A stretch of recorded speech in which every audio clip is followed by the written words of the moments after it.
परम प्रेममय परम दयाल जुगपुरुषोत्तम श्री श्री ठाकुर अनुकूल चंद्र श्रीचरणी मोर कोटि कोटि विनम्र प्रणाम। परम आराध्या जगत जननी श्री श्री बड़मा परम पूज्यपाद श्री श्री बड़ता परम पूज्यपाद श्री श्री आचार्य देवंक श्रीचरणी मोर कोटि कोटि विनम्र प्रणाम। ओ मोर एही वीडियो देखुथिबा समस्त इष्ट प्राण गुरु भ्राता ओ माँ मानंकुर आनंदित जय गुरु। तेबे आजिर विषय वस्तुटी होउछि जणे माँ किपरि तांकर मृत पुओटी को नहीं श्री श्री ठाकुरंक पाखकु जाइथिले एवं पुत्रर जीवन व्याख्या करथिले ओ तापरे कोन हैला आमे से विषय एक विस्तृत आलोचना करिबा। तेबे जदि आपण माने मोर हे चैनल टी को सब्सक्राइब करि नाहंती प्रथमे याकु सब्सक्राइब करि नियंतु त सहित पाखरे थिबा बेल आइकन को प्रेस करि दियंतु। आसंतु आमे विषय वस्तुटी आरंभ करिबा। थरे जणे माँ से श्री श्री ठाकुरंक दीक्षा नेले ओ परे ठाकुरंक दीक्षा नेबा परे से अत्यंत भक्ति रे श्री श्री ठाकुरंक नाम करंती एवं गाँ गाँ बुली से श्री श्री ठाकुरंक नाम प्रचार करंती ता सहित जाजन मध्य करंती ओ चारिआडे कहि बुलंती जे जाजन जाजन इष्टवृत्ति समस्ते कर एटा श्री श्री ठाकुर कहिछंती एहा कले मृत्यु भी आसी परिबो नाही मृत्यु भी टळी जीव विपद भी आसीबनी एही परि भाबे से ठाकुरंक नाम गुणगान करी बुलंती।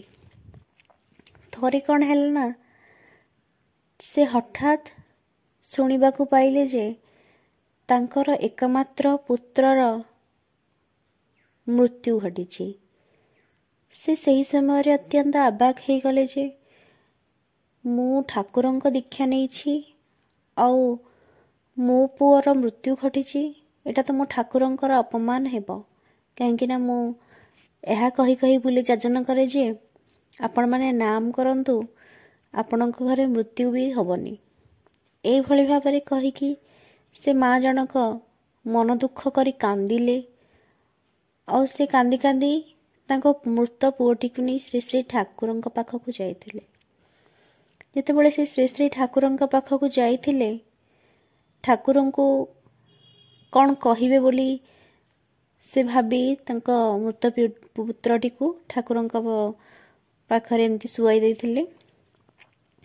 तो से ठाकुरंको कहिले जे ठाकुर मोर अपमान तो मु सह्य करि परिबी किंतु आपणकर अपमान मु सह्य करि परिबिनी मु दीक्षा नेइछि आ मु चारिआडे या कहि कहि बुले जे आपणक दीक्षा नेइछि आपणक नाम करिछि इष्टवृत्ति करिछि जजन करिछि तांकर मृत्यु अकाल मृत्यु हुएनी आ एबे जे मो पुअर अकाल मृत्यु हैला सेटा तो आपणकर निंदा हबो से कही माँ जनक बहुत जोर कांदीबाकू लागिले।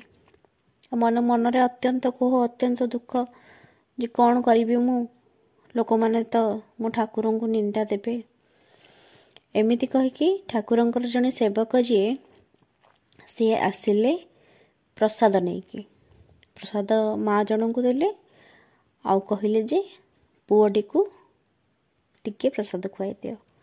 माँटी अत्यंत अबाक मो पुओटी मरी जाइछि माँ को प्रसाद केमती खुआइबी एटा केमिति संभव से प्रसाद खाइबो।